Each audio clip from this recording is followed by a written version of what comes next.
पूछती है, न वक्त को खाना मिलता है और न धोया धोया कपड़ा मिलता है। अभी मुझे शॉपिंग पे जाना है, मेरे कपड़े खरीदने भी नहीं है। अभी मैं क्या पहनूंगी? मेरे ससुराल के लोग आ रहे हैं, सारा घर बिखरा पड़ा है। वो लोग आकर देखे तो क्या सोचेंगे? अम्मी आप बहू बना कर लाई हो या मालकिन बना कर लाई हो? वो कहती है अपने कपड़े, और अम्मी अपने कपड़े खुद से धोया करो। आखिर इसको किस बात का गुरु है? अम्मी आपने मुझे सर पर चढ़ा रखा है, देखना एक दिन बहुत पछताओगी। ठीक है बेटी, अभी उस चुड़ैल की खबर लेती हूँ। वो मेरे बेटे को तकलीफ देती है, वो अपने आप को समझ के रखी है। अरे मनोज इधर आओ।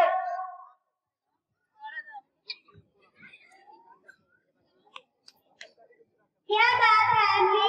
चल बड़ी आई है अम्मी की बच्ची, तुमको बहू बना कर लाई या मालकिन? तुम सब पर हुकूमत करने चली हो। तुमने चांदनी का कपड़ा क्यों नहीं तैयार की और वक्त पर खाना क्यों नहीं देती है?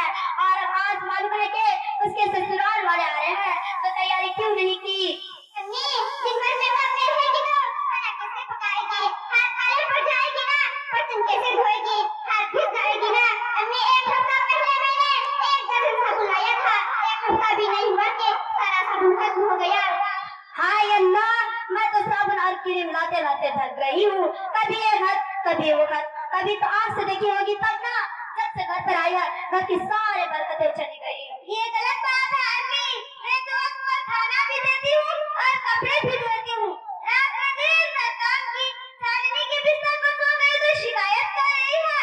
अम्मी अभी मेहमान आने को तो काफी टाइम है, इंशाअल्लाह उनके आने से पहले हमारा सारा काम हो जाएगा। अगर ज्यादा काम रहा तो आप लोगों को भी हाथ बटाना चाहिए, और मैं अकेली कितना कर सकती हूँ। और रही बात साबुन और क्रीम की तो वो तुम्हारा बेटा खुद कहता है, जरा बंधक कर रहा करो। और मैं अकेली थोड़े ना इतना इस्तेमाल कर लेती हूँ, आप भी और आपकी बेटी भी।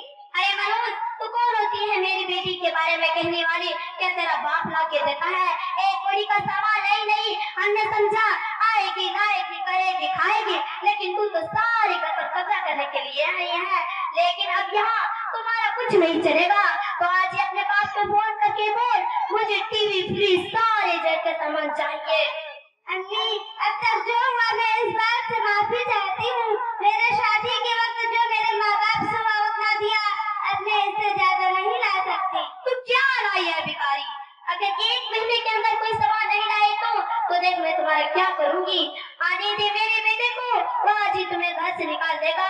चल भाग यहाँ से।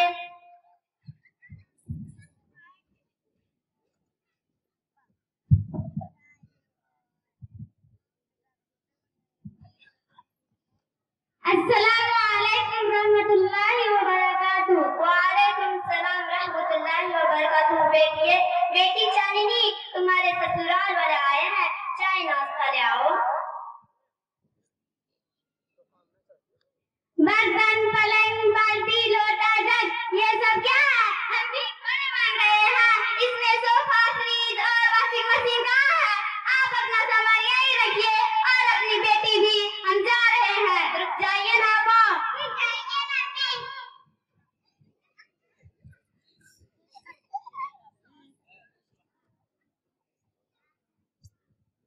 अस्सलामु अलैकुम व रहमतुल्लाहि व बरकातुहू। वालेकुम अस्सलाम व रहमतुल्लाहि व बरकातुहू।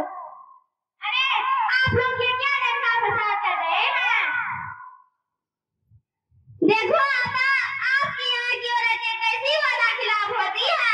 शादी से एक साल पहले कह रही थी कि सारा दहेज का सामान दूंगी, और अब टाल मटोल कर रही है। देखो आपा, हमने क्या ये दहेज की रस्म रिवाज निकाल रखी है? शादी में सिर्फ हमको लड़की मिल जाए यही हमारे लिए काफी है। आखिर आपकी भी तो बेटी है, कल उसके ससुराल वाले भी आपसे दहेज का ऐसा मुतालबा करे तो आप क्या करेंगे? अगर यही सिलसिला चलता रहा तो पूरी दुनिया तकलीफों से भर जाएगी और ससुराल में किसी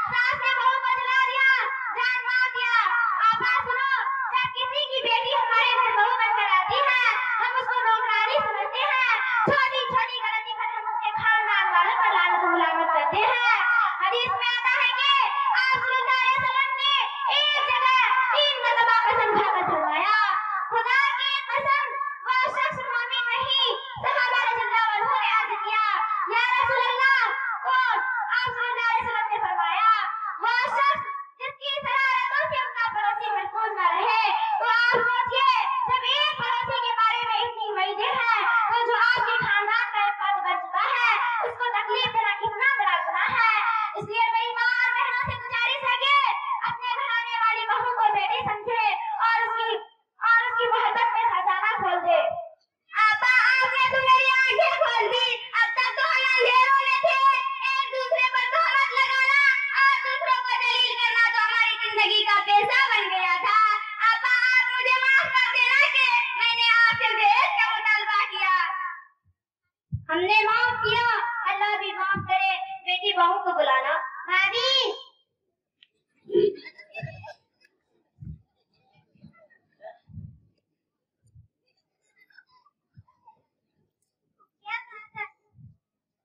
क्या बात है भाभी? बहू मुझे माफ कर दे, मैंने तुमसे जहेज का मुतालबा किया।